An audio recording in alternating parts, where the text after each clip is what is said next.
Yeah, welcome in, welcome in. It is Views from the Stands, and I am your host, Stevie B, Steve Brennan, and we are back to full strength this time. We have everybody with us, and it's been a little bit since we know how to do this with you guys, so we're truly happy and truly excited to be back with back with this whole thing, man. We have a fun-filled show for you tonight, man. We're gonna have our there's a big firing going on in the NFL, and we had a discussion. We were talking about this, and I think it's gonna be a pretty good one for a lot of different people here. Is this a new trend that's going on in the NFL with all these rookies? So I think it's been an interesting conversation because it's definitely been happening a lot more than not. But after that point, maybe we got the Views from the Stands power rankings, and there's definitely some shakeups that's been going on the last few weeks. With baseball in full swing, no pun intended, we're going to break it down with our guy BC and Braden's bullpen.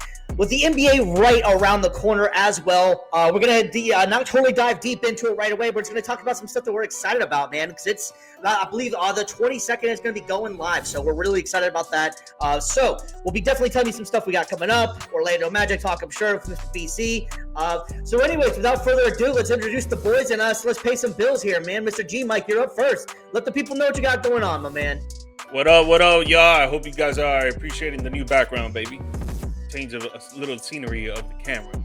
But if you guys are into sports gambling, I run a Telegram channel where we offer daily slips to get you winnings from 10 to 50 to $100 a day. I'm going to put the link right up in the chat if you're watching the live episode. If you're watching the recorded episode, the link is going to pop up on your screen, as well as my social media accounts where you can slide in my DM, ask me a conversation on how we can get you on and pop.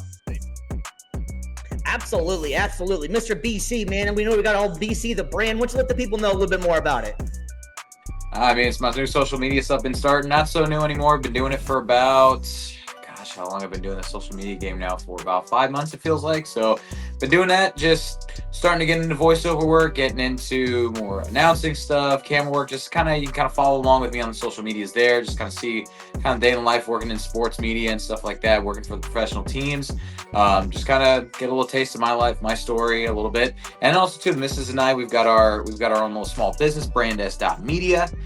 We got your event, wedding, photography, videography. We've got everything that you want in one place. It's on brands.media. Check it out on the website. See if our portfolio is what you guys want, or if anybody that you know is celebrating a special occasion, hit us up, brands.media. Absolutely, man. And last but not least, we want to give a shout out to Varsity Sports Nation. Varsity's been riding with us since day one, man. Varsity Nation is great because it's an easy app that you can download, man. You want live sports, they got you. You want college sports, you want high school sports, they got you. The best part is it's free to download, and you can watch content like you're watching right now with us. You can also watch some other great content creators that's out there on the site itself. So give them a like, give them a subscribe, shout them out. They've been helping us out. And while you're at it, please give us a like and subscribe as well. We've been doing really well with the views lately, and we really appreciate that. And that's all because of you guys giving us a chance and giving us a little bit of time of your day. So we really appreciate that. So without further ado, my man, let's go with the news, my man. Are you guys ready? Do it. News from the world of sports. All right, so if you haven't heard, the biggest thing that just happened recently is Brian Callahan of the Tennessee Titans. Man, I am stuttering today. Sorry about that. Brian Callahan of the Tennessee Titans. It's been a little bit, a couple weeks off here. Man, I'll get you. It's been busy. Yeah. Anywho, let's get back to business here. Brian Callahan of the Tennessee Titans was just fired. Now, this wasn't necessarily the biggest surprise in the world, considering the team has almost seemed like they've digressed since they've drafted Cam Ward. I think the bigger issue that we wanted to talk a little bit more about is the new trend that's going on in the NFL, that they're not giving these coaches time to grow with these quarterbacks. It almost seems like the old adage is that whenever you get the number one pick, you're basically drafting a player for the next quarterback, for the next head coach. BC, I know you know what I'm talking about in this one. What's your thoughts on this firing? Because if you look in the last few years, we had Urban Meyer, we've had Brian Callahan, just get right here. And what was the other two coaches? It's been going out of lost my mind on that one. I can't remember the last two. It's happened the last 4 years in a row that they've been fired and haven't made it either a full season or a season and a half. Do you think this is the right move, and this is actually going to help any of these quarterbacks long term? I think it just depends, honestly. It's a situation by situation thing. Obviously the 1-5 record is not good, but we also weren't expecting the Titans to be that good at all this season either. We weren't expecting them to get anywhere close to the playoffs, not even close to the third seed in their own division. So, or third place in their own division rather. So it was one of those where we kind of expected them to suck. But what my guess would be is that there's probably something going on, maybe some dissension in the locker room, maybe issues going on between, like you said, coach and quarterback, where you know, you get brought in, rookie quarterback and stuff. They're getting trained to be the next coach. That's probably a reason for it with some of these situations. Urban Meyer throwing it back to Jacksonville. Obviously, that was a toxic environment right there for Trevor Lawrence to be in, and it just wasn't a good. It was not a good fit overall for Jacksonville. Urban Meyer was not going to help them take the next step, the next level. Off the field issues aside, but yeah, it's one of those things where I guess the quickness of the firing probably had more to do with what was going on in the locker room, not just what was going on the field. You can forgive a bad record, but a young team, but you can't forgive a locker room that you've already lost. Do you think that statement that Jeffrey Simmons was saying about how they weren't prepared is one of the worst weight practices they've ever had? I'm going to throw this one to you, Mr. G. Mike. What do you think about that comments? Do you think that was a actual factor? Because the president of operations was trying to say, I didn't know anything about it, which is also not good to do if you don't know your players are saying these things publicly. Yeah, definitely. I mean, you want it from day one, bro. You want each and every day to be as perfect as possible. Obviously, you're not going to get perfection, but you want to strive for excellence, right? And if you're going through just simple drills, just walkthroughs and stuff, and you're saying that you're not having a good week because of that, that is a problem, man. That is a problem. And I'm not surprised that Titans fired the coach, really. I mean, in the last 2 years, we've seen a lot of coaches get fired because they have new quarterbacks and they're not doing as well and all that. We could put the blame on that for sure. I think it's partial to it.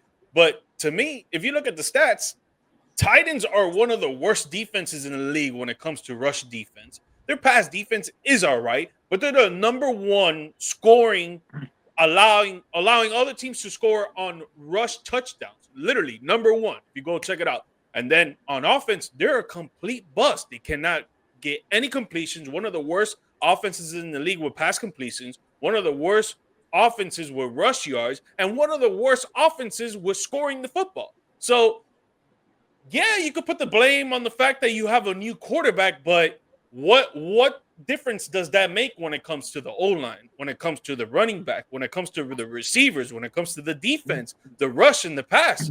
Again, the pass is okay, but everything else when it comes to this actual football team is a complete disaster.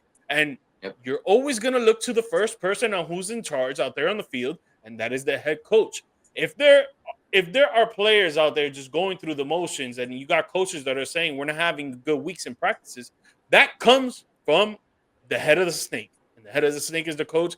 And I'm sorry, but you got to go, man. You got to make a difference. You got to change the scenery. You got to do something to change the organization on starting off 1-5 and trying to get the wheels rolling and trying to go to a positive outcome instead of just keep going with the same negative outcome.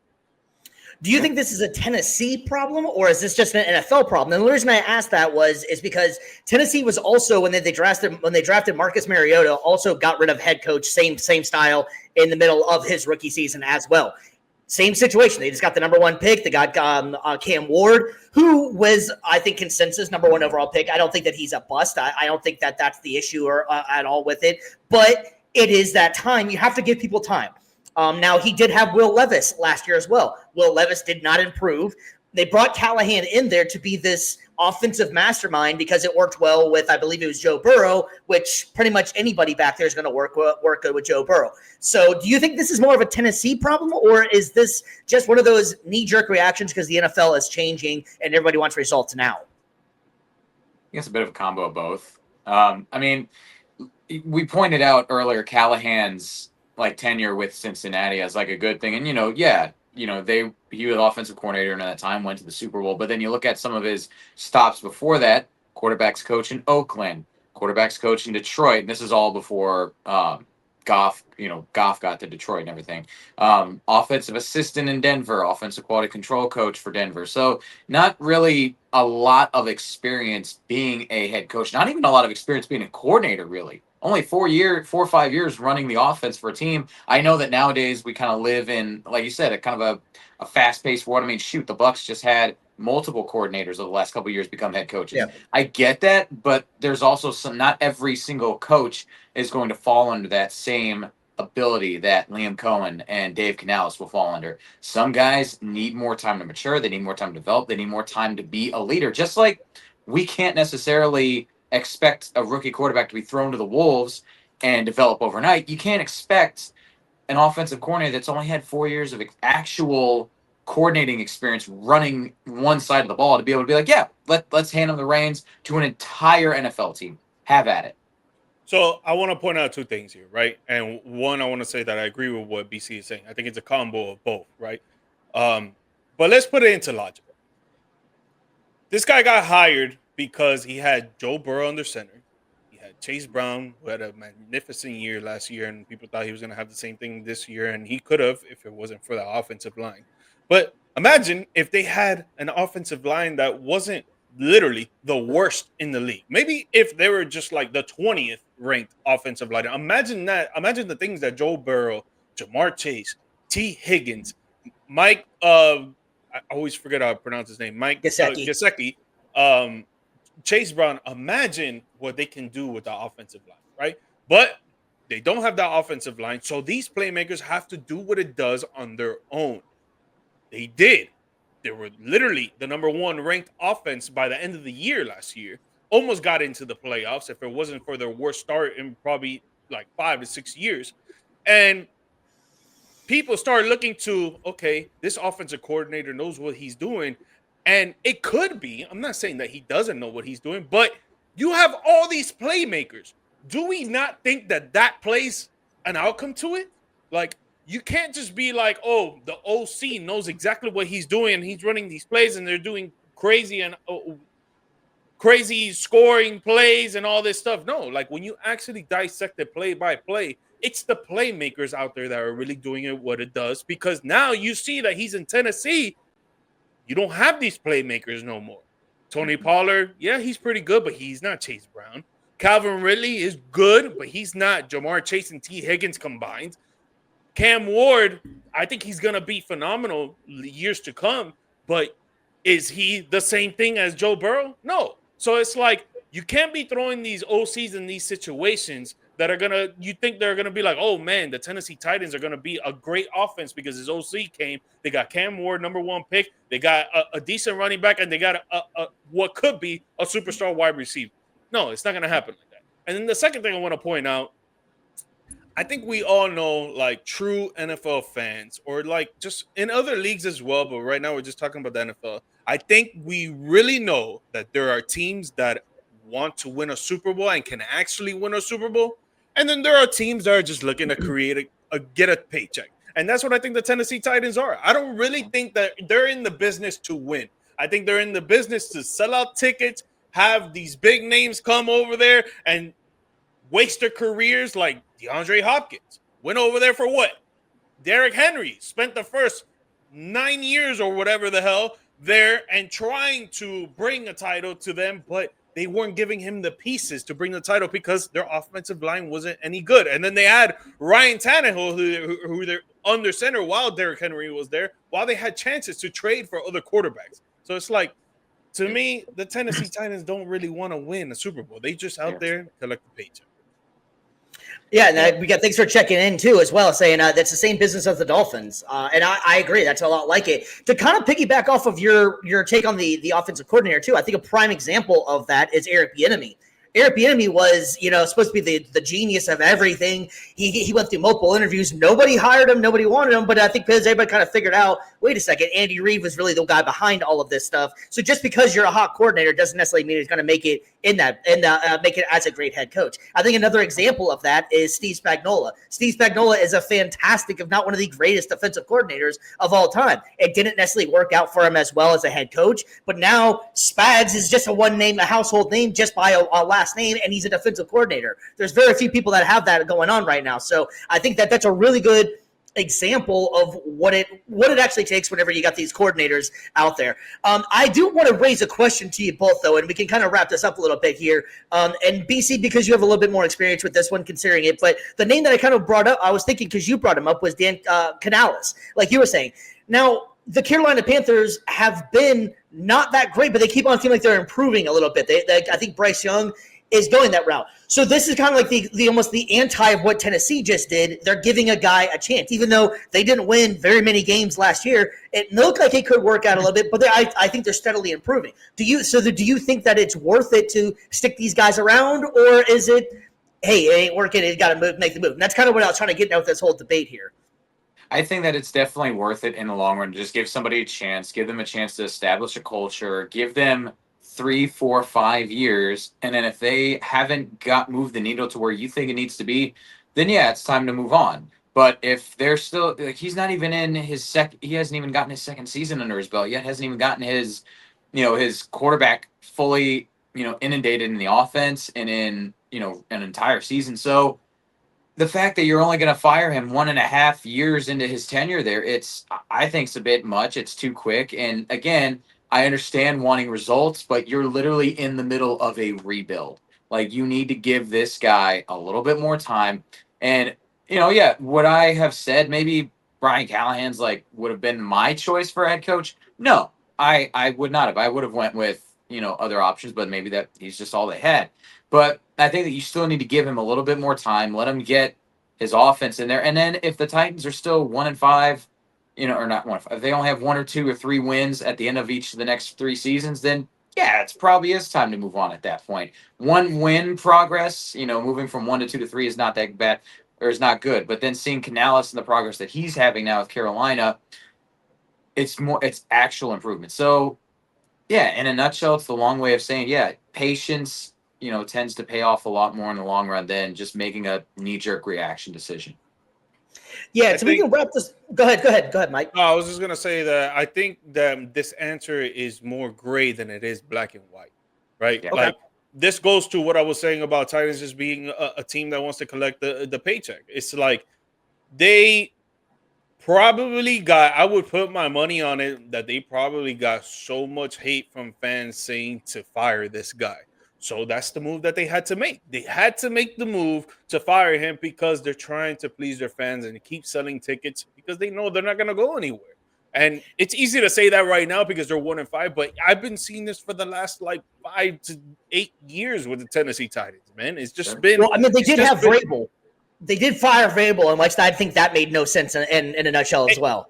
And exactly to my point. Like, you look at Vrabel right now, and even when he was with the Titans, he was a good coach, right? Mm-hmm. They just didn't put the pieces around him, like when it comes to the on-field talent and the coaching staff, to help him out. So now he goes to the Patriots, and look what he's doing with the Patriots. They look like a top 10 team right now, and it's like, what are you really doing as a Tennessee Titan GM, owner, or even some of the other front offices employees that they're putting their own input to it? Are you guys really trying to win, or are you just trying to sell tickets, man? And I think it just goes to the fact that this man, yeah, he shouldn't have been fired, but if the fans are calling for it and you just want to sell tickets, that's what you're going to do. You're going to blame it on somebody, and that person is going to be the head of the snake. Yep. Yeah, no, I agree. And so to kind of sort of put this thing to rest, I guess I just want to get you guys' opinion on this one. G. Mike, we'll go with you first. Was this the right move? Again, I think there's more gray area with that answer. I don't think it's black and white.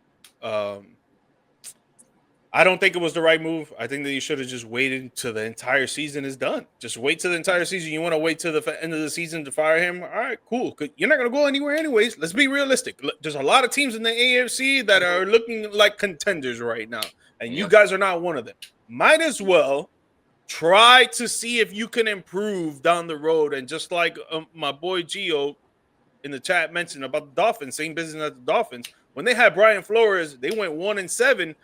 They literally almost came back and tried to get in the playoffs. Yes, it was hard. There was a lot of games that they played that was easy opponents, and then when it came to the end of the schedule, they got harder opponents for sure. But they went from 1-7 to like 6-10 or something like that. Like, I don't even remember what the record was, but they came back in that end of the season with some beliefs, with some hope, with some courage, with some dignity. to actually win games. And maybe that's what this coach would have done at the end of the season. But right now, obviously, we will not know. All right, BC, what right move or no? I don't think so. I think that waiting to the end of the season is not going to be like detrimental to the team. It's not going to be, in my opinion, it's not going to be detrimental to Cam Ward. You're literally just riding it out, at least showing that you're not going to be beholden to just the base urge or reaction of some of the fans.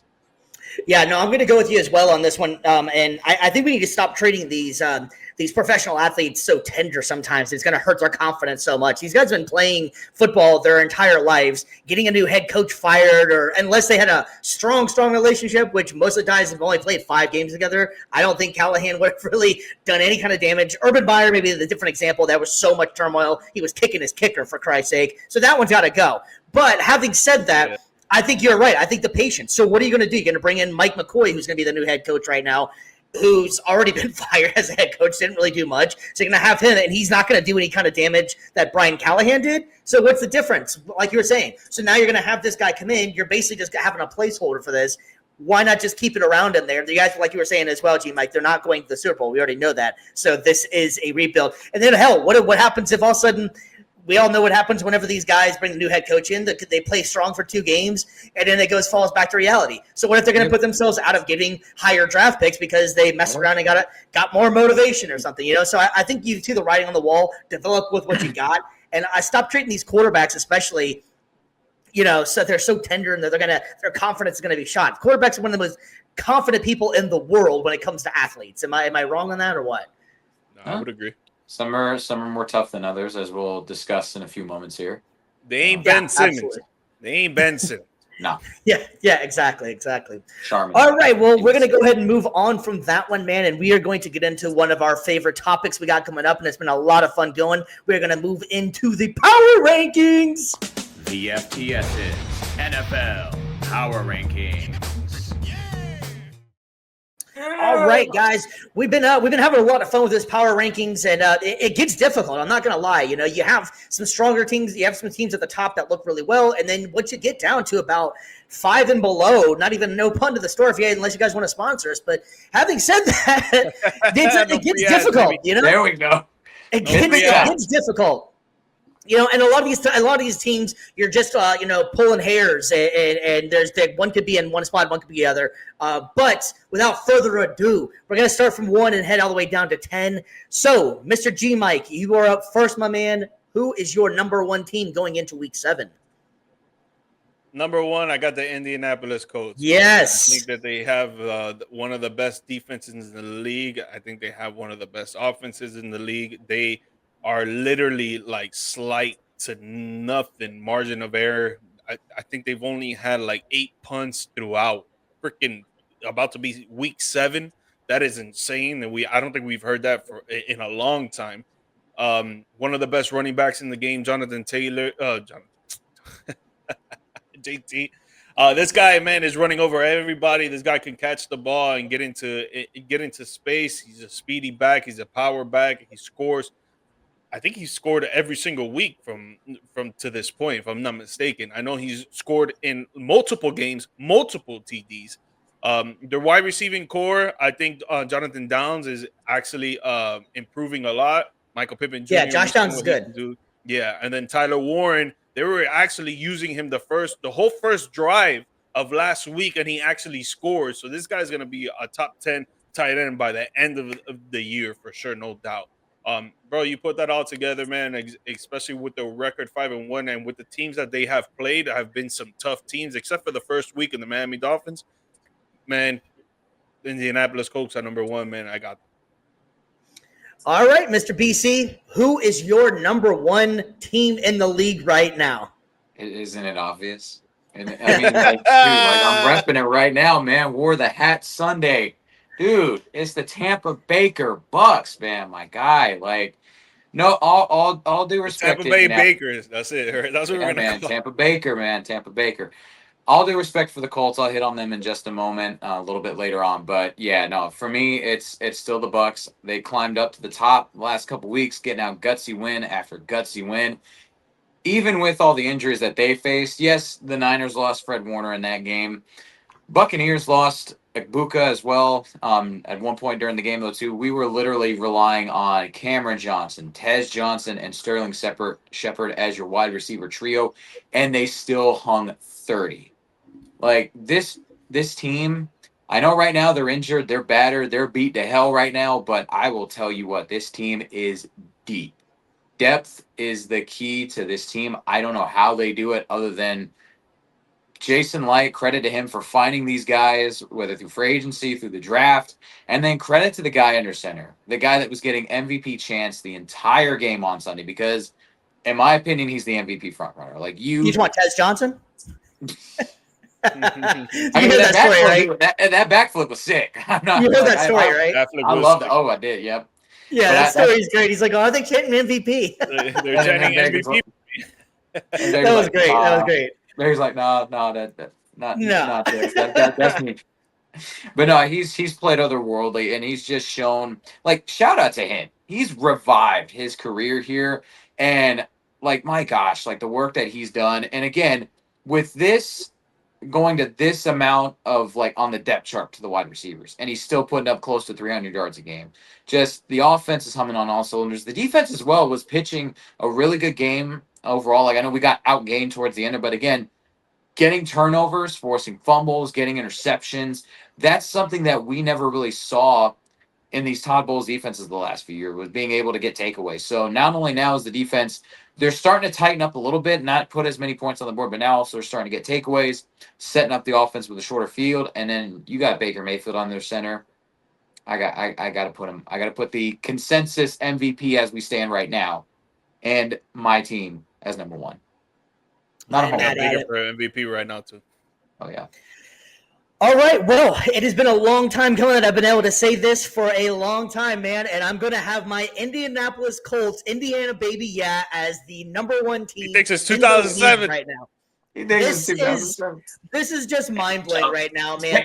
Right now, the Colts are sitting at fourth in the offensive leading right now, averaging 376.8 points per game. They're at fourth and they're fifth in passing. They're even. We were talking about. You mentioned it before. You were talking about special teams. They are literally fifth in the league in special teams. They're fifth in the league in turnovers. They are doing dominance right now. I think Jonathan Taylor could be the standout of the offensive player of the year if it went between him and Puka. Also, Daniel Jones, give it up for my man Indiana Jones. I feel like I had to toot my horn on this one. I was trying to tell everybody I don't think that that Daniel Jones is that bad. I think that the organization that he previously played for, the New York Giants, just had a lot of turmoil. So I don't think that Daniel Jones was the problem there. And I think Daniel Jones is fitting exactly what Indianapolis is asking him to do. He's playing smart football. He's not making bonehead decisions. He did have that bad interception last game. It happens. You're not going to make it through a perfect season, so we understand that. But with Jonathan Taylor running the ball the way he is, you got Tyler Warren, like you mentioned before. They're using him. They already said they were going to, like Brock Bowers earlier. He's doing exactly what they wanted to do with that, with the number 13 overall pick. Excuse me. So I think that he is doing exactly what they needed him to do. You got Michael Pittman filling in whenever he needs to. Alec Pierce is stepping up. Josh Downs is finally starting to get in the end zone. And this is just getting started. We're only going into not even the halfway point. Indianapolis is looking fantastic right now. So the defense is stepping up. DeForest Buckner is my dude. They got Cam Bynum that came over in free agency. He is looking fantastic. So I really, really like the way Indianapolis is playing. And one last thing to say for Indianapolis, that if the playoffs started today, Indianapolis, the playoffs run through Indianapolis right now, as well as Tampa Bay for you, Mr. BC. But if the playoffs ended right now, do you realize that it would be Indianapolis with the 1 seed and Tampa Bay with the 1 seed and the NFC and the AFC? How views from the stands? You're welcome, Indianapolis. You're welcome, Tampa Bay. That's all for you guys right there, man. Get this man a beer. Get this man a beer, baby. All right, Mr. BC, let's go ahead and move on to number 2. Who do you got for number 2, my man? I mean, we've been talking about like 2 out of 3 for this last one, so it's Indianapolis. Like, a lot of people have I feel like a lot of people are still not giving them a lot of credit. Like, I checked the NFL.com's power rankings. I think they had them ranked at only like 8th. I'm like, seriously? 8th? Yeah. 8th? I know. Oh it's stupid. God. It's like I said, for me, I have the Bucks higher just I because understand 3, 4, 5, but 8? Yeah, I know. But look, I have the Bucks higher just because I feel like they're still playing with missing pieces, and I feel like once they're back to full strength, But Indianapolis, though, the job they've been doing, I did not expect this out of them this year. And credit to Daniel Jones, credit to Jonathan Taylor, credit to everybody on that team. Like, they have really played above and beyond their expectations, I think, for a majority of people this year. And that deserves, I was a little hesitant to kind of boost them up a couple weeks ago just because I wanted to see a little bit more of what they could do. But they keep cranking out wins. They keep doing it. And it's like, I can't hold it back from them anymore. They're one of the only. I think they're the only other 5-1 team aside from the Bucks. So it's like, of course, you have to put them up there. You got to give them their flowers. They've earned the top 2 spot. So like, dang it, come on, America! Like, hop on there. Like, hop on the Views from the Stands bandwagon. Our teams, we're dialing it up. Sorry, not sorry. Mr. G Mike, what's your number 2, my man? It's all right. At least you 2 out of guys, 3. your 2 out of 3. teams are up there. Your teams are up Hey, you will always have the 90s. You'll always have the 90s. I don't want that. I want it right now. I got the Bucks at number 2 as well. The reason I can't put them at number 1 is because I feel like the Colts have a better defense, and the fact that they have so many injuries. Man, you see Baker Mayfield out there looking like Tom Brady, throwing it to any single receiver and getting yards, touchdowns, 30-point games. Like, it don't matter. This man Baker Mayfield doing game-winning drives. I think they have one of the best offenses in the league right now. But that defense, I feel like it's got to step up a little bit more. And yes, they've had takeaways and they've had some stops, but they've had teams score on them a lot too. They need to tighten up that spot. So that's why I got them at number 2. But I like what I'm seeing from the Tampa Baker Bucks, baby. I like it. Yep. All right, yeah, so I'm going to agree with G Mike in this one as well and go with the Tampa Bay Bucks at number 2 as well. They're being very impressive. The only reason I kind of felt like I might have put them at number 1, I don't get very many opportunities to put my team number 1, so I took it. It's with the Liberties being a host. Okay, I can do that. Anywho, well, no, I agree with what G Mike was saying too. The biggest concern I have for the Bucks is the injuries. Luckily for Indianapolis, they've been able to stay relatively healthy. Besides Anthony Richardson breaking his eyeball on an exercise band, that is just insane. I don't know how that happened, but the Colts have been able to stay pretty well healthy, so that's why I had them above the Bucks. The Bucks have just been kind of getting Reggie riddled, but you could also take that and say the Bucks have been playing at a higher level because Baker Mayfield's had to do this with a bunch of guys off the bench, and so the Bucks are playing extremely impressive. So they're both 5-1 right now, and like I said right now, a couple minutes ago, they're both number 1 seeds in their respective conferences. At this point in time, I feel like you're just kind of pulling hairs. So I could see either having either one of them up top. Yeah, so the Colts they've played some a couple easy teams, I suppose, if you will. The Miami Dolphins, you can say what you want about them. Obviously, the writings on the wall. They've had a bad season. Too. But the Rams, if you go back to that Rams game, though, theoretically, you don't want to make excuses, but they gave up 14 points from one player off 2 boneheaded things that should have never happened. And they would have beat the Rams. They were in charge that entire game, and they blew it in that one. Yeah, they did beat Denver. They did beat Denver as well. Denver is a pretty good team. So I don't know. I can understand that point, but you play the teams that's on your schedule. So I kind of have to still go with that one as well. They have played a couple of easy games, but then they've also had a couple of challenges. They did come up short against the Rams. What's that? That the Bucks have had a hard schedule. Yeah. I could easily be okay with having Tampa Bay at number 1. I just I said, I had to take my chance and put them put my team at number 1. It's kind of semantics we're arguing. I mean, both teams are 5-1, so it's like either one you got at the top, like they deserve it. A lot of people didn't expect. I think some people expected something from the Bucks, not as much from the Colts, but like still nobody thought that both of our teams would be this good. So it's like, you know what? This is our show. We deserve to lift them up, and we deserve to have them on top of the standing. So hey, I did have the winning division. All right, so I have to make that very clear. I did say that one. So yeah. All right, Mr. BC, you're up, man. What you got for number 3? I've got Seattle Seahawks sitting in at number 3, one of the teams the Bucks beat recently. Yeah, it was a close game, very well fought, but they still found a way. Like, they still have one of the better, I think, overall teams in the league. They do great on the road.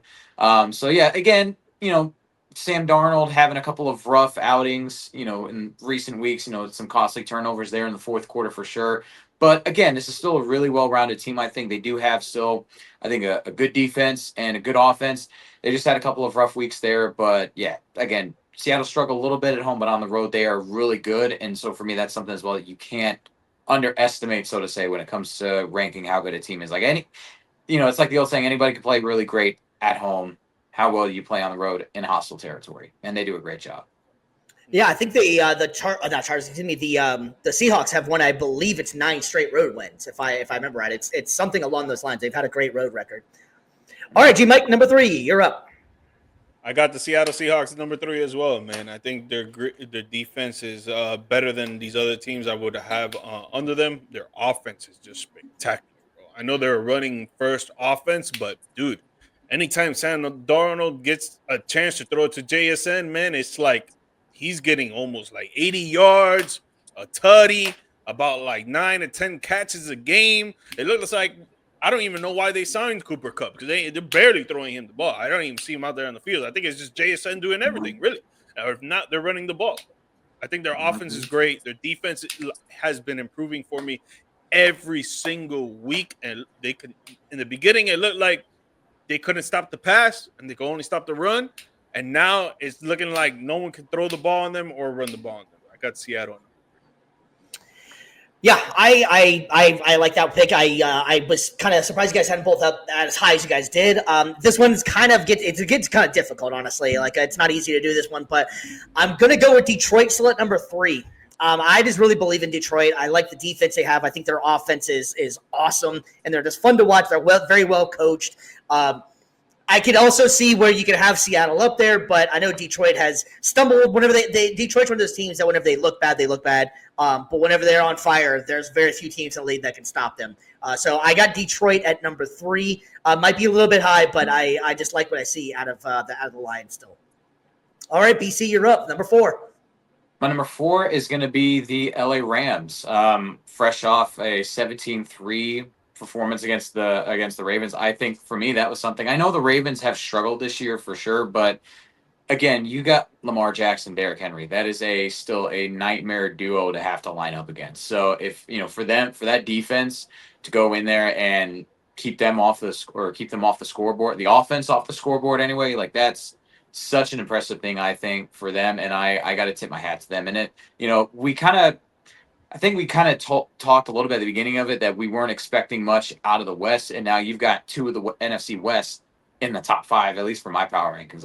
I've been very impressed with both Seattle, probably one of the toughest road tests we've had this year, and then LA in a few. I want to say in like a month or so we're going to be on the road again playing against them. That's going to be another probably one of our second toughest road tests of the season. So both shout out to Seattle and LA for just playing just tough, grinded out, hard-nosed football. Yeah, thank you. I want to give a shout-out. Thanks, Teresa, for checking in. I hope you're doing really well. It's been a while. Yeah, what is going on with the Ravens? They're just banged up on all ends of the spectrum. Injuries. Lamar Jackson not there. They look bad right now. And especially what's crazy, too, is that they were a lot of – I'm almost positive, G-Mike, that was your Super Bowl pick, was it not? And that's – that could talk about a curse of a show on that one, man. Still a lot of games. Yeah, and the AFC North is still relatively doable in this one, but yeah, it's definitely not looking good for the Ravens right now. Yeah. All right, G Mike, you're up, man. So number 4 for you. Number 4, I have the Detroit Lions. I think their offense is very overpowered. I think there's very few defenses that can stop them. Even I would say like the Colts, number 1 defense in my opinion. I think if they would play, it would be hard for the Colts to stop them from scoring 21. The reason I got them at 4 though is because their defense, man. Their defense is just like you think that they would improve throughout the weeks, and to me, it just looks like it's getting worse. And now that they have the suspension of Brian Branch after the whole scuffle with Juju Smith-Schuster, now they're going to be losing one of their top secondary guys, and where is that going to put them for real now? So I like their offense a lot, but their defense, man, they got to get better. Yeah, and actually, Brian Branch is actually he's appealing that suspension, so he may not be out there. He has a decent case, but he's had so many issues in the past of fights and kind of boneheaded stuff on the field, so it might be hard for him to be able to win that appeal. So for number 4, I'm giving them the benefit of the doubt. I got the Buffalo Bills still. I still believe in the Bills, and I know we all kind of disagree on this one. This might be the biggest one we disagree on. I know because the defense of the Bills has looked really bad. Let's give a little bit of credit to Bijan Robinson because Bijan Robinson last game, Bijan is one of the top. He was absolutely amazing and absolutely electric player. So he couldn't make a lot of defenses look bad. Now, Buffalo definitely needs to get the defense figured out. Josh Allen, this last game, it didn't look right. The Buffalo just did not look right in a primetime game. Allen had a couple of interceptions, just had some bad, not Josh Allen-esque plays, if you will. And they kind of went away from the run. So I can't believe that they kind of did that. And so I'm not going to jump off the bandwagon of Buffalo yet. I believe they would like to. I still think they're going to be a really good team out here. So I'm going to keep Buffalo Bills up there, but they're wearing thin for me on this one if they have another performance like they did on Monday night. Yeah. All right, BC, you're up, man. You're halfway there. Number 5. Rounding out my top 5, I have got the Detroit Lions, pretty much for similar reasons. Obviously, like 1 and 2 for me were kind of interchangeable. I could see 1A, 1B. 3, 4, and 5, kind of similar situations where they're all kind of within that same reach for me. But the difference maker compared to the West teams compared to Detroit is, like we talked about, defense. That's the big thing. It's been kind of their weak spot, especially the secondary. I haven't really seen a whole lot out of Detroit's defense. I know, like you said, Steve, when they're on it, I knew I was going to get a lot of heat for that one. I don't even got him on top 10, bro. I don't even got him on top 10, honestly. I knew I was catching heat for that one. Have you seen this fraud? But yeah, no, Detroit, like that offense is always going to be good. But yeah, the defense, they need to clean it up on that, and especially as we're getting deeper into the season when it comes down to the playoffs. If your offense is held in check and you can't keep points off the board, you're done. So I love Dan Campbell and the squad. They're still top 5 for me, but this is kind of like my Buffalo Bills fraud alert thing for them. Like come Monday, they got Tampa coming to town. You might possibly lose another piece of your secondary with the suspension. Come on now, y'all got to get that act together. Dan Campbell, you're supposed to be a leader of men. Like, come on, my guy. Yeah. And this is why I had like 4 and 5 close together, right? Because my 5th is the Jacksonville Jaguars. But the thing with the Jaguars is their offense is not as great as the Detroit Lions. But it seems like it's coming into its own. It seems like Travis Etienne is running the ball harder, getting more elusive. It looks like Brian Thomas Jr. is getting more comfortable now, trying to get those catches, those targets that Trevor Lawrence is hitting him. Trevor Lawrence, though, is still looking iffy from week to week. He looks good, but then he doesn't. It's like very inconsistent, man. And the thing that's keeping them afloat is their defense.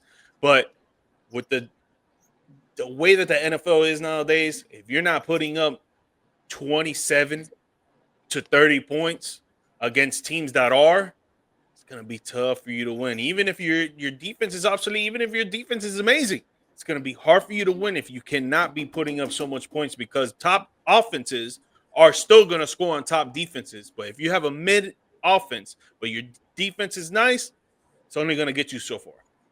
Yep. All right, so if you thought fraud alert was up there for the Buffalo Bills, you're going to hate this one as well. And I'm just doing this because of record, and technically they're in first place. I'm going to go with Pittsburgh Steelers. I think the Pittsburgh Steelers should be getting a lot more respect, man. I think that Aaron Rodgers' experiment, for all intents and purposes, has worked out. He's looked like he's having fun. He's looked like he's engaging with the guys. It looks like a little bit but the tail end of the Packers, Aaron Rodgers. DK Metcalf is coming into his own. Jalen Warren is really having a hell of a season. The defense started out horrible, but now it's starting to pick up its pace. It's starting to look a little bit more like the Steelers a little bit more. So I got to give them their flowers in this one. It might be a little bit high, but I got to give them. They are winning the top of the division. It looks like they're going to be maybe hosting a playoff game at this point in time if it ended right now. So I'm going to go with Pittsburgh Steelers. Yeah, Mr. BC, we are past the halfway point. Number 6 for you.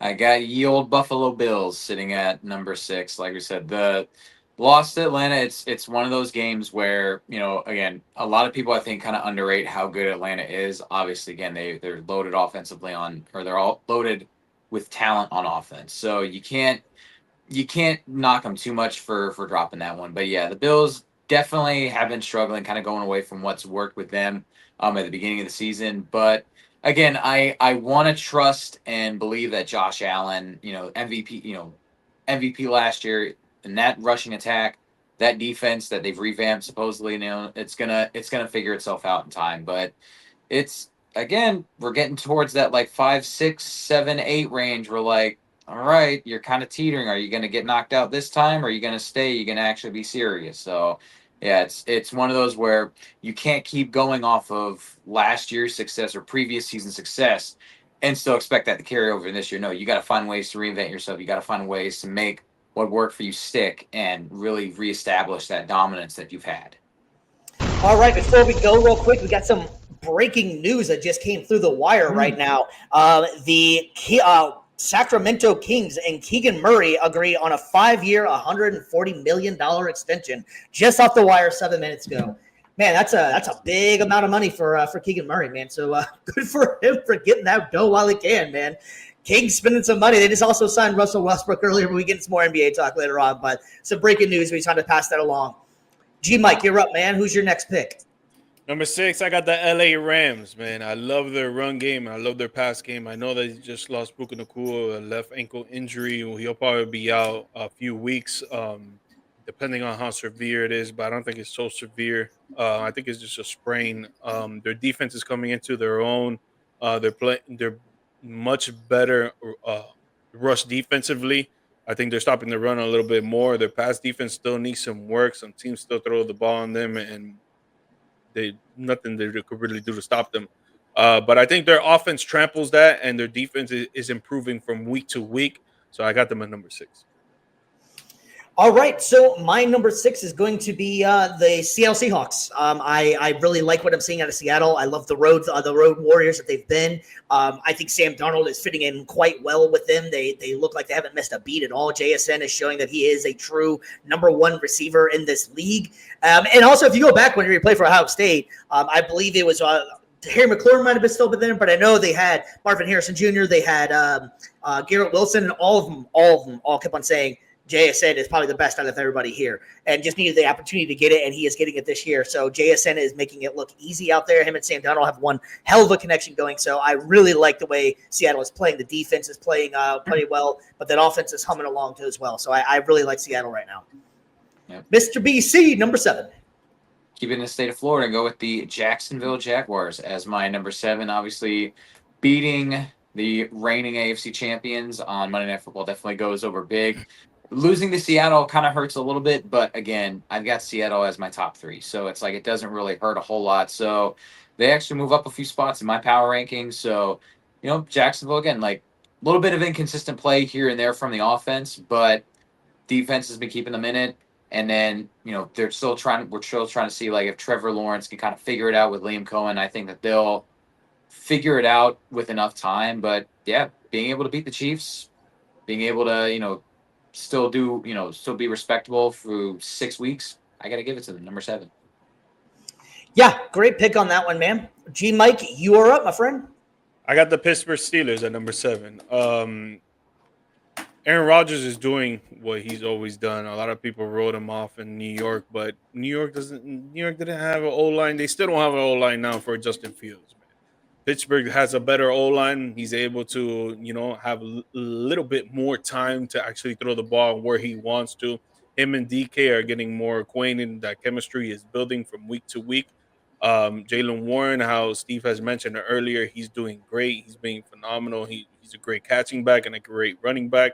When it comes to the defense, though, man, they've been letting the Steelers be in so many tight games up to this point that a lot of people wanted to rank them as one of the best defenses in the league before the season started, with the additions that they had with Jalen Ramsey, Darius Slay, re-signing TJ Watt, keeping that defense as a core and adding new additions. People would have thought, this team is going to be top 5. Not even close. Not even close to this point. I think they're improving for sure, but they just played the Cleveland Browns. They have no offense, really, man. Yeah, Judkins is showing that he could be a promising rookie running back. Dylan Gabriel, he had a good first starting a game. This game, not so much, but it was all right. It was kind of decent.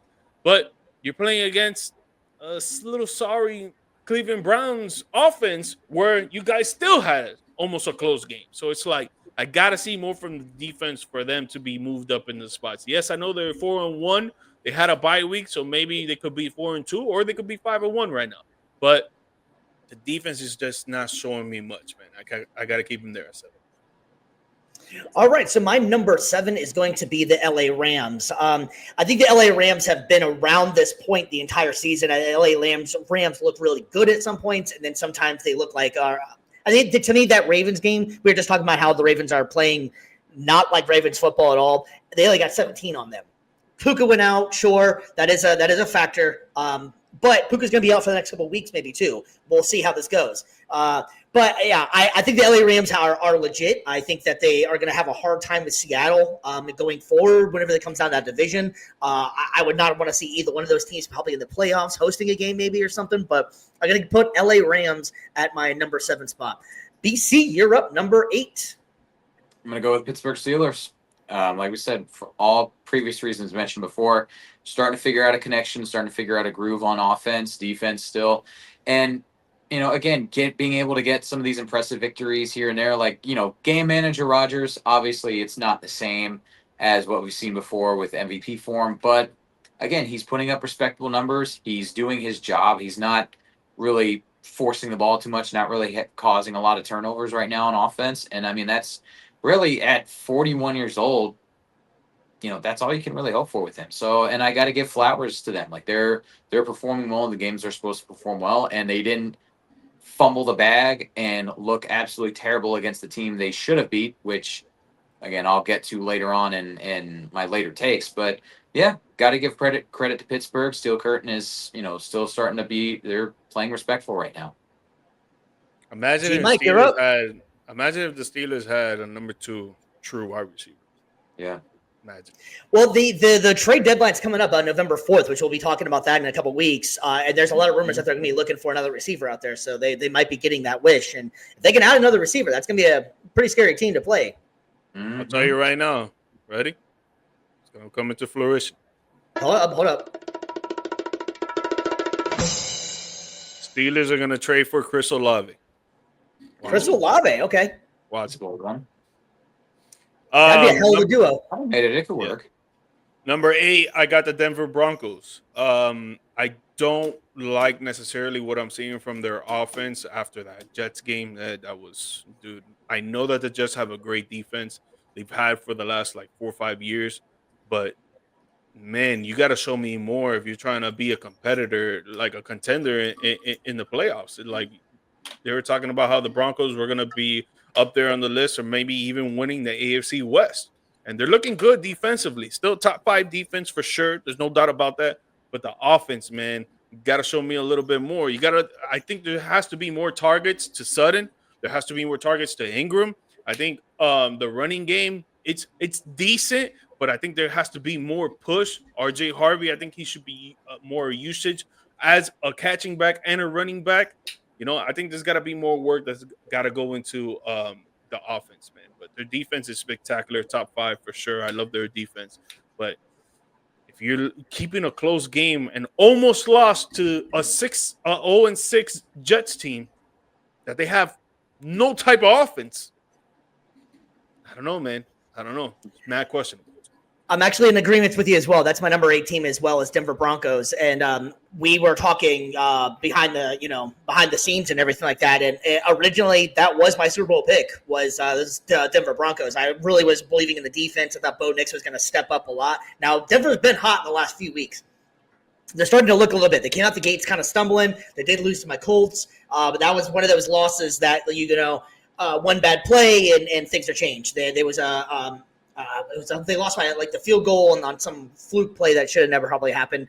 But having said that, though, I agree with everything you said, G. Mike, and I think you laid it out very, very, very well. Honestly, there's not much else I can say about it. I think that Denver's defense is good enough to take them deep in the playoffs, though.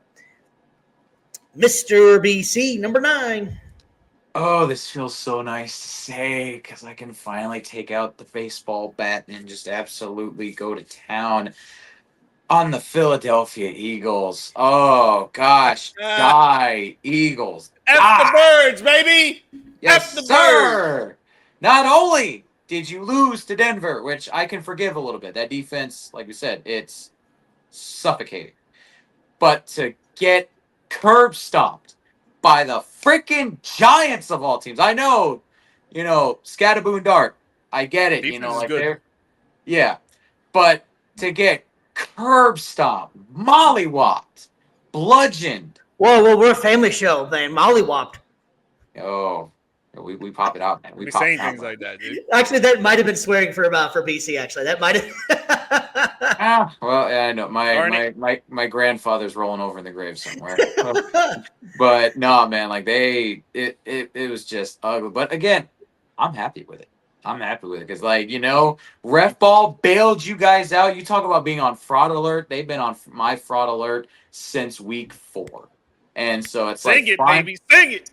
And so now they're finally starting to live up to their reputation. So, fraud! So, F the birds. F the birds. Yeah, they still skip by in the top 10 by the thinnest of margins, but nah, man, if they drop one more, out. Yeah, I got them at number 9 too, man. I gotta keep them there because they're 4-2. They just lost back-to-back weeks, so it's a little gut punch to them for sure. A little, Yeah. And I love it. But their offense, man, is just showing me nothing. Teams are figuring out how they're using Saquon Barkley. He hasn't been rushing the same. The blocking hasn't really been there, and it's due to the fact that they're looking to run all the time. Like, you have a superstar wide receiver in AJ Brown. You have a great role wide receiver 2 in Devontae Smith. You have a top 15 tight end, catching tight end in Dallas Goedert, and you don't use him as much. You're just relying on everything to happen with Saquon Barkley, and I get it. Offensive Player of the Year and all that and all this stuff, and he's great. He is. There's no doubt about it. But you gotta play the game strategically. You can't just be, we're gonna give the ball to him. We're gonna give the ball to him. We're gonna give the ball to him. Oh, damn! Now we're punting. Oh, let's get the ball back. Okay, let's try to throw this down. All right, we get 5 yards to throw. Okay, now we're going to get the ball to him. Now we're going to get the ball to him. Okay, now it's 3rd and 13. Let's try to throw the ball down. No, we can't because our offense isn't that good. So now we got to rely on our defense to make stops, and other teams are scoring on our defense. Our defense is not that great. It's just like you need to open up the playbook more. Let Jalen Hurts try to do what he does in the Super Bowls. In the past weeks, he's done good as well. These last 2 games he hasn't, but give him the opportunity to throw at least 25 to 30 times a game and let Saquon just rush the ball 12 times and let's see what happens. But no, they don't want to do that. Just want to keep running the ball and they want to keep losing. And hey, I'm with it, baby. I'm with it. Yeah, so actually, I have the Eagles out of my top 10 this week. They just haven't looked right enough for me. I actually have a surprise number 9 in here. They possibly could be on the rise a little bit more, seeing how these next few weeks go. But I got the New England Patriots in there. The New England Patriots have been playing some great football lately. They call it the Mike Vrabel effect, or maybe Drake May really is the real deal. But here's what's wild, man. How the NFL is just such fun every week, and you can do these debates and all these stuff like that. But like I was saying before, if the season ended right now, the New England Patriots are the winner of the AFC East. I know this is way too early to even say they are or anything like that, but to even say that statement right now is even just crazy. It just shows that they are playing really well, and I do not think that they're going to win the AFC East, so we're not trying to say all that. I'm just saying how crazy the season has been right now. Just how crazy the season has been. But I do like what I'm seeing out of New England. I think that they're a young team that's starting to grow and starting to play a lot better and starting to look better. They're starting to remind me a little bit of the old Patriots, man. They have a bunch of players that are just doing their job. They don't have necessarily any per se stars, if you will. Diggs is a little bit past, and that just seems like a New England thing that they'll get a guy that's been around for years, and then they'll find a way to use him and utilize him. Diggs been coming around. Boute's been playing really well. I like Drake May. I think he's mobile. He reminds me of Booty. Yeah, Drake May is a poor man's Josh Allen right now. Like he's mobile, he's got a big arm, he's got a good size to him. I like what New England is doing right now. I never thought I'd be saying that this early, but I got to put New England up there, and I had to knock out the Eagles out of this spot. So your finals pick for your Week 7 power rankings, Mr. BC. I've got the Denver Broncos cracking my top 10. I know obviously the win again. Some people are going to come at me or whatever for Philly. Like why are these two teams not so? Especially with my hatred for Philly, this is just semantics right now.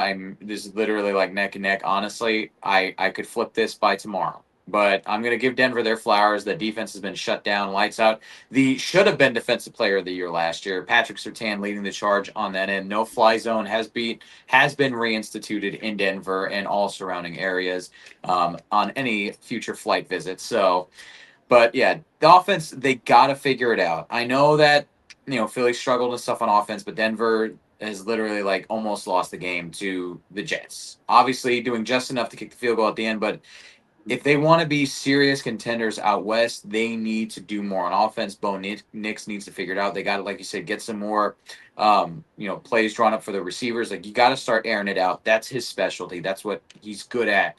Like, you got to start dialing up on offense.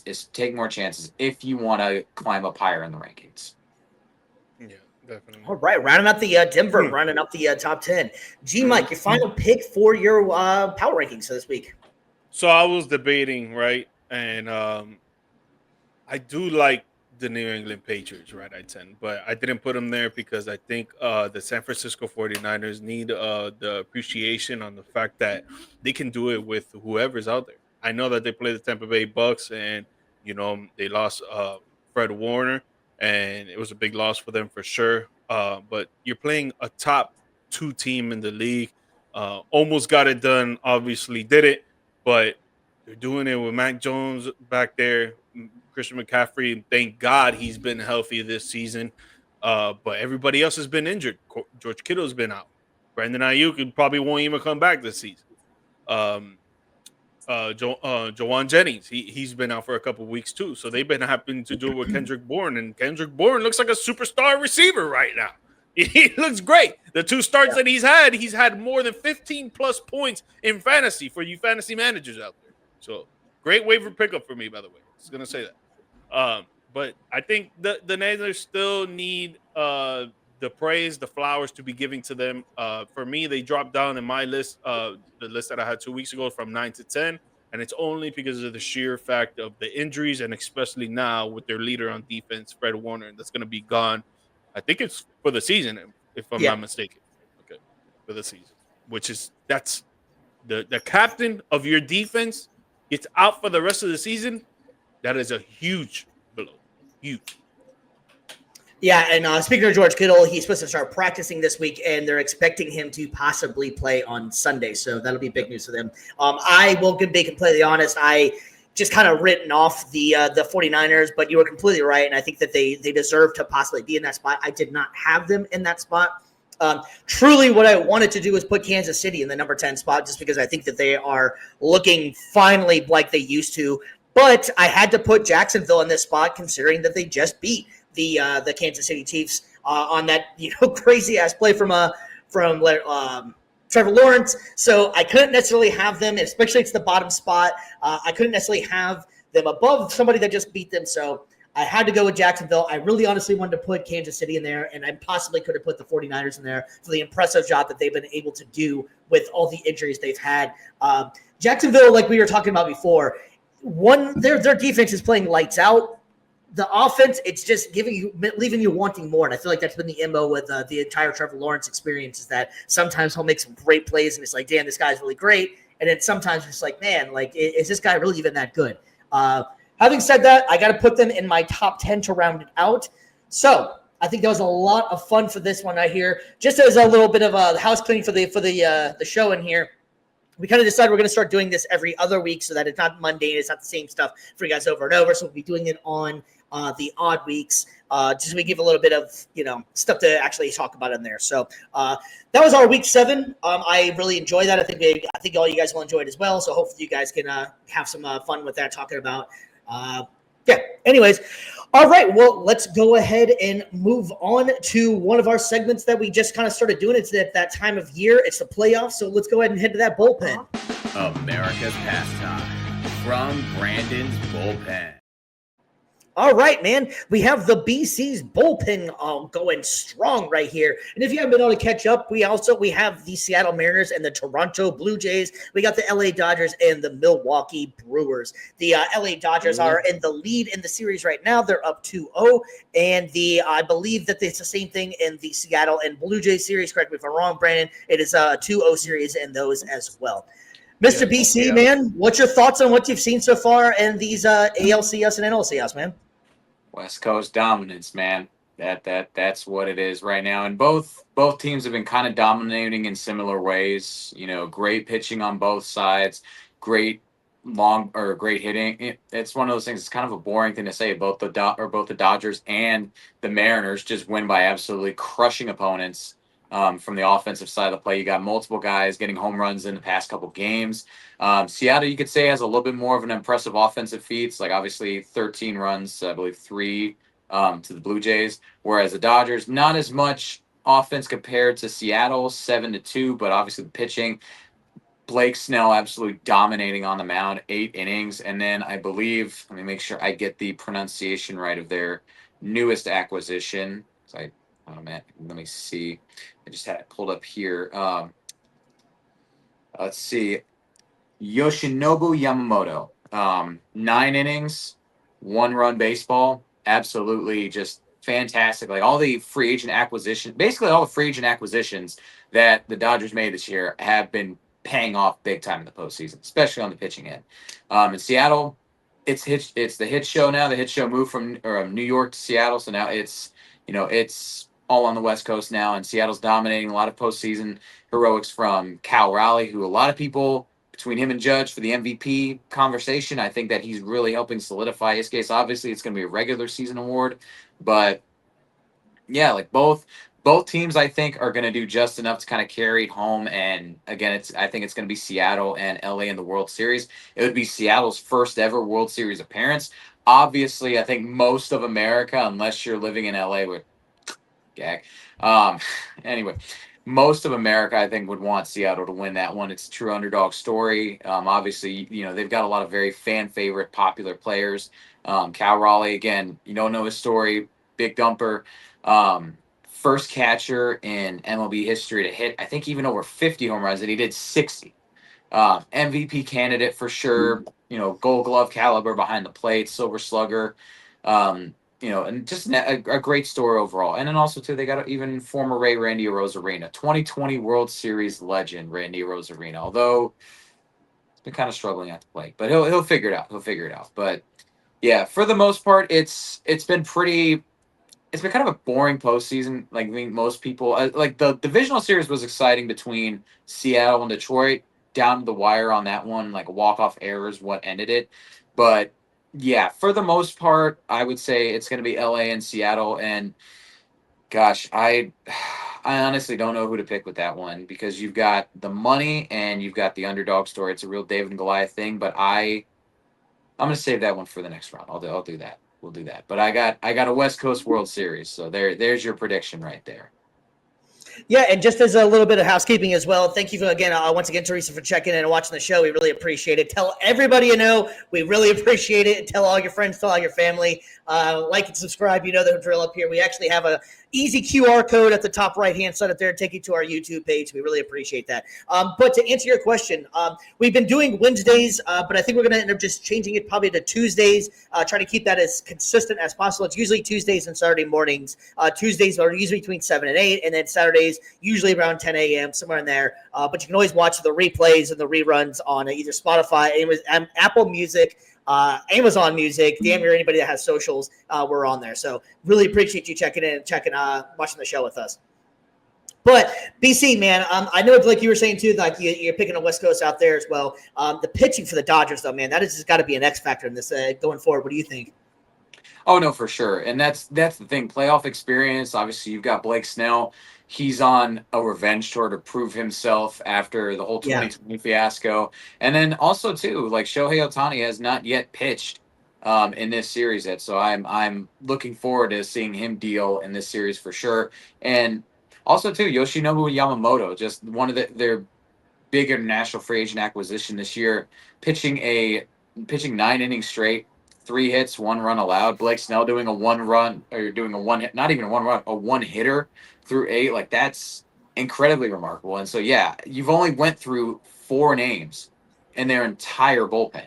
Like Right. that, if they are able to keep the amount of pitchers that they use in this series to like under 10, they're going to be looking really good and well rested going into the World Series. And honestly, I would say they probably have the easier of the two teams to go up against. I know Milwaukee was surging there late in the regular season, but I would still say Toronto is more of a tough challenge for Seattle. So if Seattle or if Toronto can kind of make it a grind for them, Seattle. Let me see. Seattle's already gone through 1, 2, 3, 4, 5, 7 or 8 of their pitchers already. So if they can keep grinding like that, that's going to definitely play, I think, a difference in the World Series. Anybody that says that, not anybody that says, but if anytime you get to the World Series, whoever's got the freshest arms, I think usually is going to win it all. That's my opinion.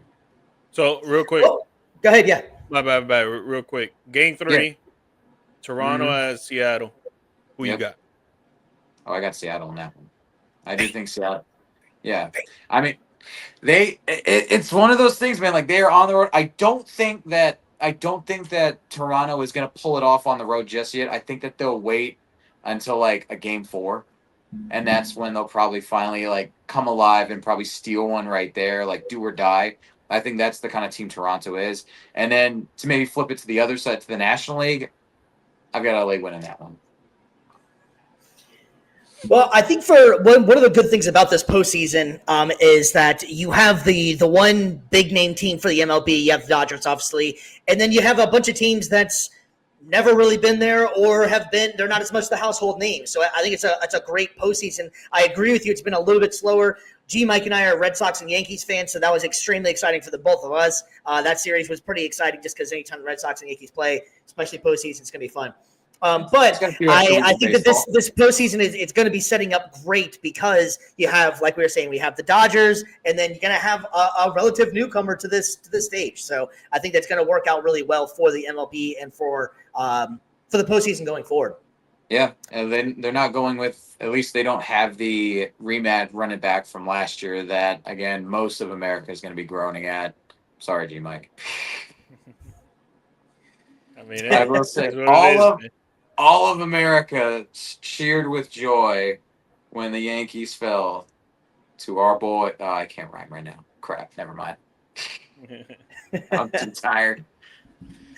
All right, well, that's going to go ahead and wrap up this segment for us today, this week of Brandon's Bullpen, and we'll be doing that all throughout the playoffs and any kind of major news that's coming through the baseball world. We'll be checking in with all our guy, BC. So we got one more segment that we're going to go ahead and do. It's not going to be super long, but we just wanted to talk about it a little bit because we got the NBA coming up here in the next few weeks, and we're all excited about it, man. Mr. G. Mike, I know you're a big NBA guy.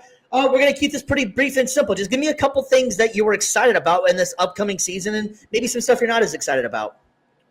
What I'm excited about is that the Boston Celtics are not going to have Jason Tatum, baby. So instead of being like, hey, man, Boston might do it again.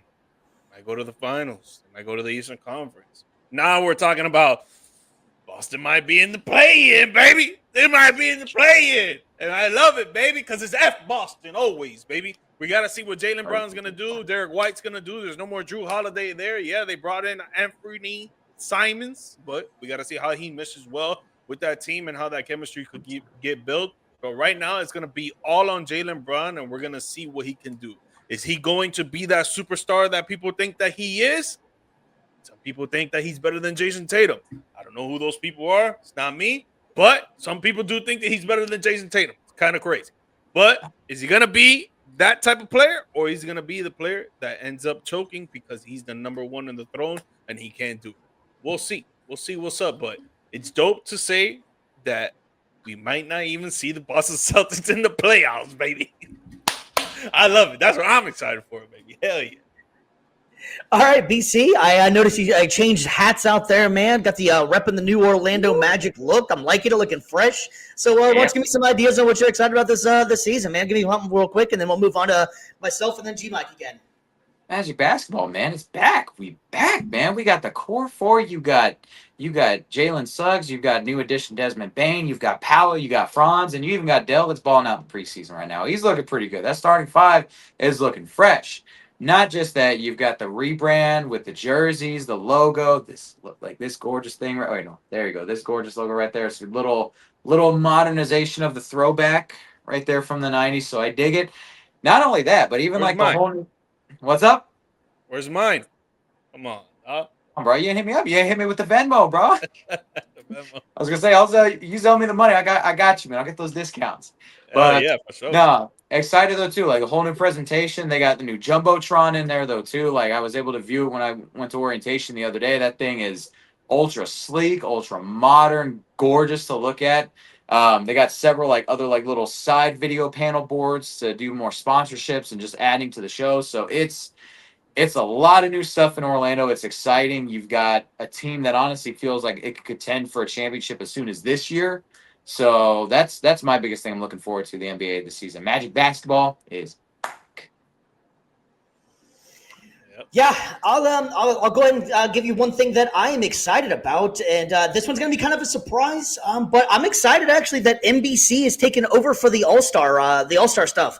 I think it's going to be a great format. They've already announced that they're planning all kinds of new changes and bringing the All Star Weekend back to what it actually used to be in the mid 2000s, late 90s, where it was actually taken serious and these games were pretty good. There's a lot of talks of making it a round robin tournament of international players versus American players, or just having a format of USA versus the world. They've already talked about maybe changing the format of the dunk contest, if even getting rid of it completely, because the dunk contest hasn't been that great anymore. They just have a lot of fresh ideas that they're going to bring. And let's face it, man, that theme song that the NBC used to always have back in the day, everybody knows it. It's what made basketball fun back in the 90s. So I'm really excited to see NBC take back over, and I think it's going to bring a more serious nature back to the NBA and the All-Star Weekend and make it more prideful and make it back to what it used to be, where these guys actually took it serious. G-Mike, one more thing you're excited about, man. One more thing I'm excited about? I mean, if you got more, the floor is yours. Man, honestly, I'm excited to see your Dallas Mavericks, bro. I think that they're probably going to be the best defensive team in the league. I want to see how that's going to play out with those four towers over there with Daniel Gafford, Derek Lively, Anthony Davis, Cooper Flagg. I think they're going to be sprung all around the court.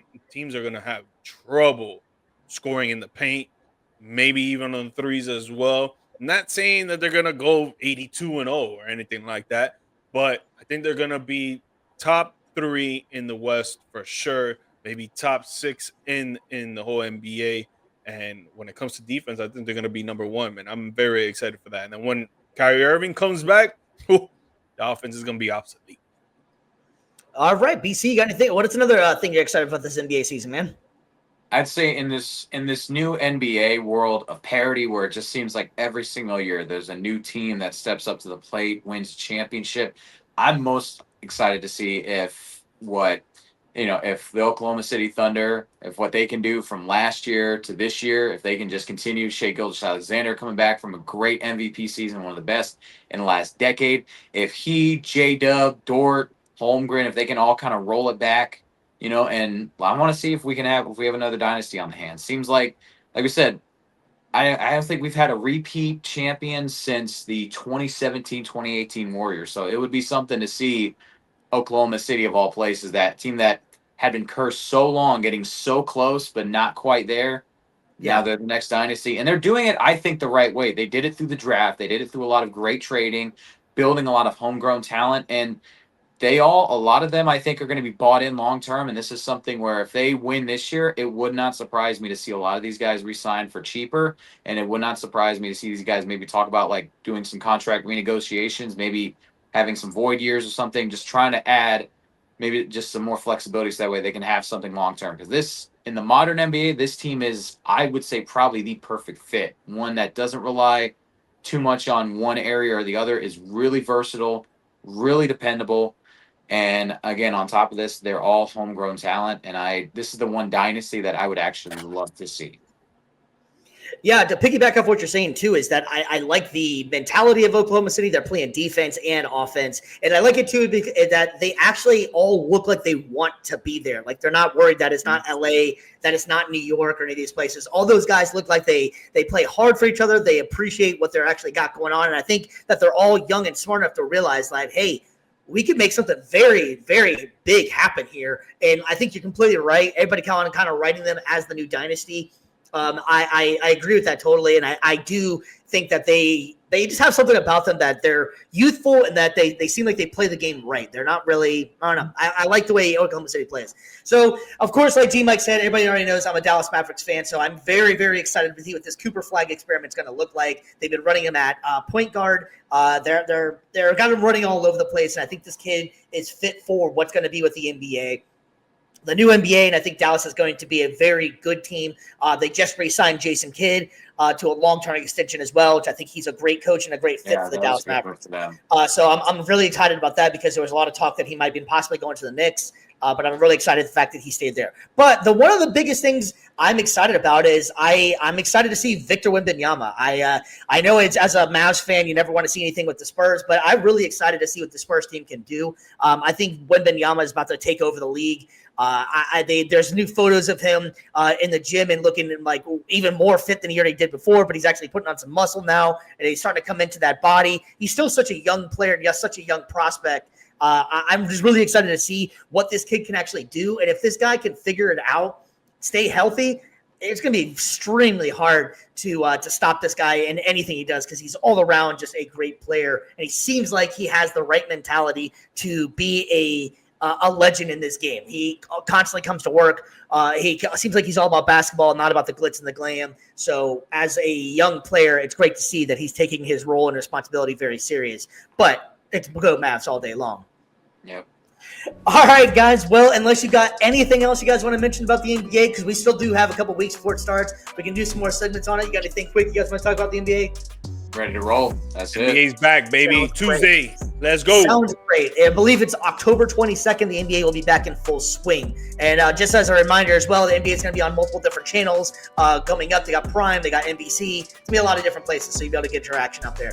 As for Views from the Stands, I am Stevie B, Steve Brennan. I got Mr. G Mike. I got Mr. BC. We are going to call it a night for you. Hopefully we'll be back and ready to rock and roll on Saturday morning. Might be a two-man show. We'll see how that one goes. But we really appreciate everything you got going on. That's been watching with us and ride with us and tell all your family and friends. Give us a like and subscribe. We really appreciate it. Get these views up for us so we can continue on giving out this product we've been trying to give to you guys. G Mike, you got anything for the people? Go Canes, baby. Tomorrow night, Louisville.